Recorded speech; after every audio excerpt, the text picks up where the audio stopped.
d'unir l'Afrique avec Hamzat Boukari Yabara.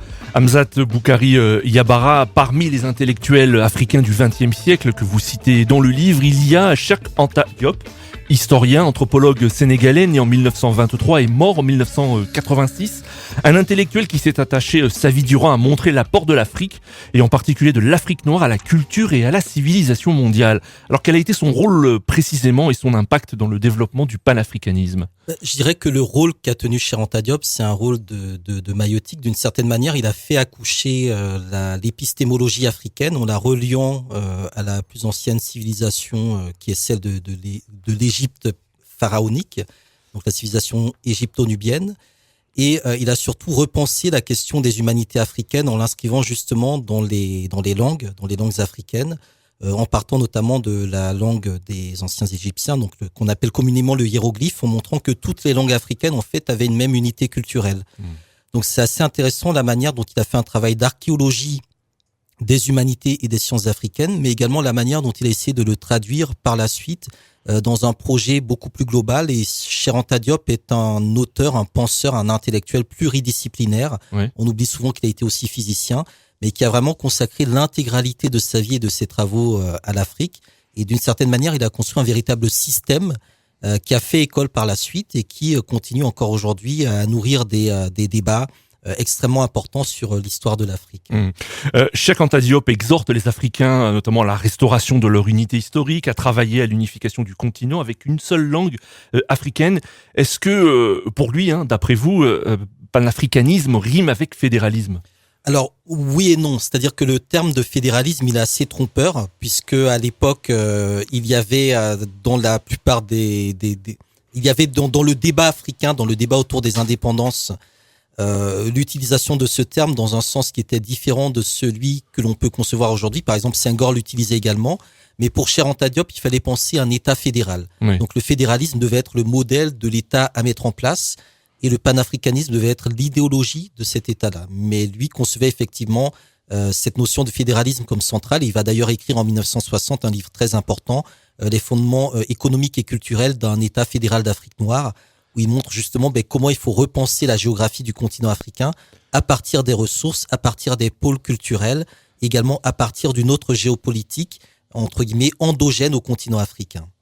Alors c'est un auteur, un intellectuel, un penseur, mais il s'est lancé aussi en politique, et là il a eu quelques ennuis avec les autorités sénégalaises. Effectivement, alors Cheikh Anta Diop était un opposant à Léopold Sédar Senghor, y compris d'un point de vue intellectuel. Senghor avait une vision de la négritude très liée à l'assimilationnisme, alors que Diop était vraiment dans une rupture épistémologique, donc ils ont eu des débats et des affrontements assez violent. Et effectivement, quand en 1960, il retourne donc au Sénégal, ces différents partis, le Bloc des masses sénégalais, le Front national sénégalais, puis plus tard le Rassemblement national démocratique, seront régulièrement interdits puis persécutés par le président Senghor.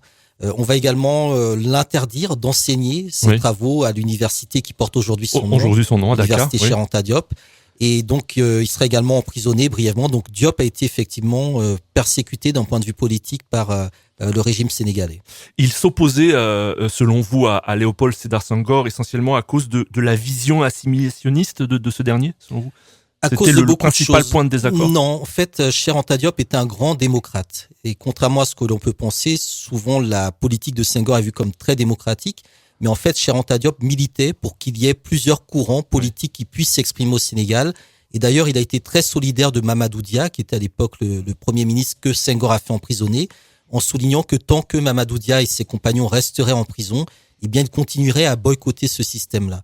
Et donc, Cheikh Anta Diop, je pense que c'est un point très important, est aussi l'un des pères fondateurs de la démocratie sénégalaise parce qu'il s'est battu pour que différents courants politiques puissent s'exprimer. C'est dans ce cadre-là, je pense, qu'il faut voir l'opposition politique. Après, il y a bien évidemment une différence idéologique fondamentale, puisque Diop avait une vision panafricaine qui rejoignait celle de Kwame Nkrumah, alors que Senghor n'était pas du tout dans ce cadre-là. C'est une opposition qu'on verra dans la suite de cette série.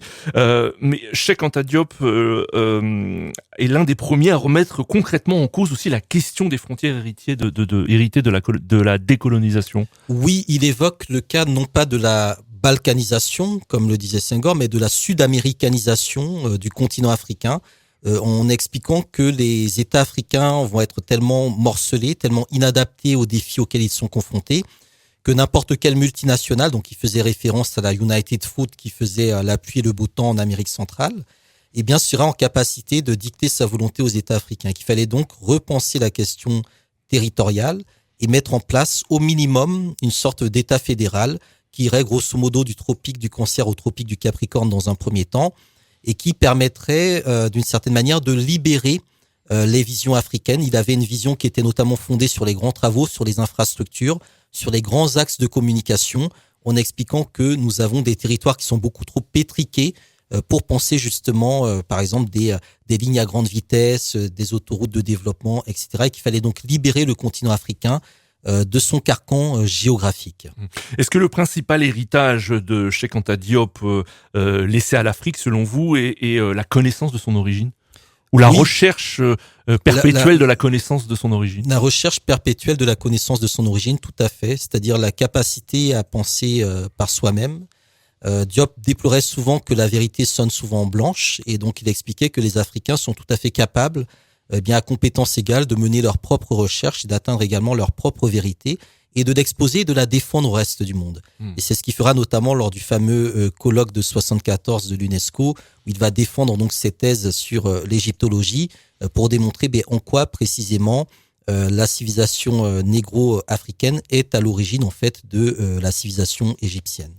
Alors que reste-t-il aujourd'hui de l'héritage de Cheikh Anta Diop, notamment auprès de la jeune génération? Vous parlez d'une université qui porte son nom à Dakar. Est-ce qu'aujourd'hui les jeunes Sénégalais, par exemple, connaissent l'œuvre de Cheikh Anta Diop et de ce qu'il a apporté à l'Afrique? Alors le nom est bien évidemment connu. Alors l'œuvre ne l'est pas forcément, même si elle est de plus en plus popularisée. Au Sénégal et en dehors du Sénégal, Diop a laissé beaucoup de travaux, beaucoup d'œuvres, Nation nègre et culture, antériorité des civilisations nègres, civilisation aux barbaries, les fondements économiques et culturels d'un État fédéral d'Afrique noire.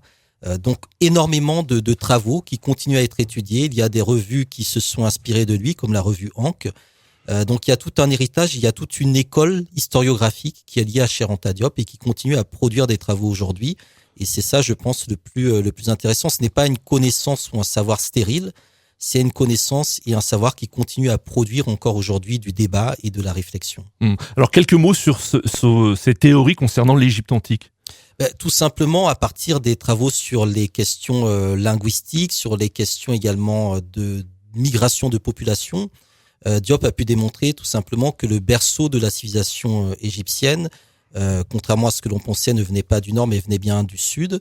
Et donc il remonte au niveau des civilisations de Nubie, de Napata et de Couche pour montrer que la civilisation égyptienne n'est que l'aboutissement d'une civilisation encore plus ancienne qui est profondément enracinée au cœur du continent africain.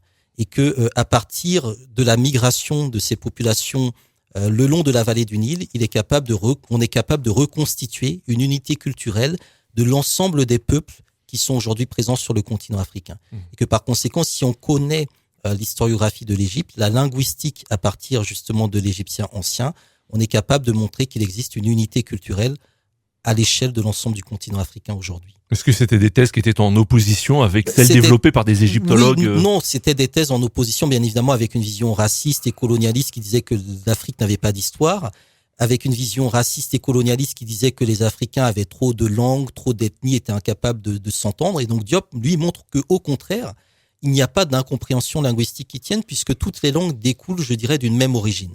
Et qu'à partir de cette unité culturelle, c'est-à-dire que l'égyptien ancien est un peu l'équivalent du latin pour le français, l'italien, l'espagnol, etc., on est capable de reconstruire un ferment, un ciment culturel qui ferait que les différents peuples retrouveraient leur unité et cesseraient de s'entre-déchirer sur des questions qui ont été fondées sur la falsification de l'histoire.